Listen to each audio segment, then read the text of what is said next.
এনাকে তো আপনারা সবাই চেনেন, না চিনলেও সমস্যা নাই। ওই কোন চ্যাটের বাল যাকে চিনতে হবে। তারপরে আমি চিনে দিচ্ছি, ইনি হলেন বাংলার শেষ নবাব, নবাব সিরাজউদ্দৌলা, যে কিনা হ্যান্ডেল মারতে গেলেও গাড়ি নিয়ে যায়। বড় লোকই ব্যাপার স্যাপার। চলেন দেখি নবাব সিরাজউদ্দৌলা কি বলে। সারা বছর পড়াশোনা না করে চলে আসলাম এক্সাম দিতে। সারা বছর পড়াশোনা বাদ দিয়ে কি মরা মানুষের বাল ফলাইছেন নাকি? জানি না রেজাল্টের অবস্থা কি হবে। বোকাচ্চোদা নাকি?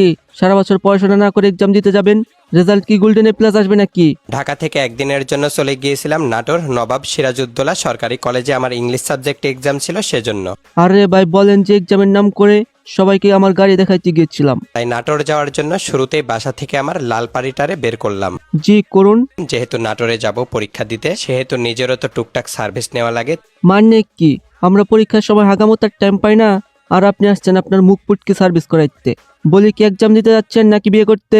আবারও রওনা দিয়ে দিলাম নাটোরে যাওয়ার উদ্দেশ্যে। একা একাই ড্রাইভ করে চলে আসলাম নাটোরে। ড্রাইভ একা একা করবেন না তো কি 2-3 জন কামলা নিয়ে করবেন নাকি? একজন স্টিয়ারিং, একজন হুইল, একজন ব্রেক ধরবে নাকি? আজব বিষয়। সেই তো রাস্তার মধ্যেই ফাইলটা রেডি করলাম। মানে ভাই গাড়ির হুগা ধুইতে ধুইতে ফাইল রেডি করার টাইমটাও পান নাই। তবে আমাদের এক্সাম হবে নাটোর নবাব সিরাজউদ্দৌলা সরকারি কলেজে, তাই আমি আর হৃদয় বের হয়ে পড়লাম পরীক্ষা দিতে যাওয়ার উদ্দেশ্যে। আবার বলে পরীক্ষা দিতে, বলেন যে আমার একটা গাড়ি আছে, সবাইকে দেখাতে যাচ্ছি। ভাই মাইক দিয়ে বইলে দিতেন আমার একটা গাড়ি আছে, সবাই আসুন আসুন, দেখে যান, হেঁটে আসুন, দৌড়ে আসুন, উড়ে আসুন।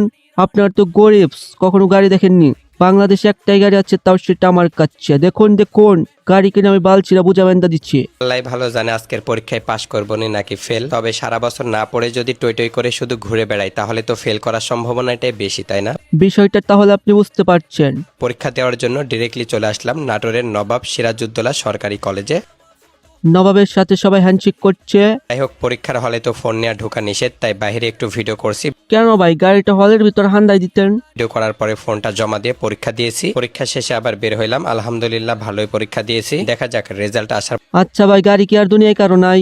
এই এক গাড়ি নিয়ে যে সব করতেছেন, ভিডিও শুরু হয়েছে পর থেকে গাড়ি নিয়ে এটা করলাম, গাড়ি নিয়ে ওটা করলাম, গাড়ি আমার পুটকিতে গুজে রাখলাম।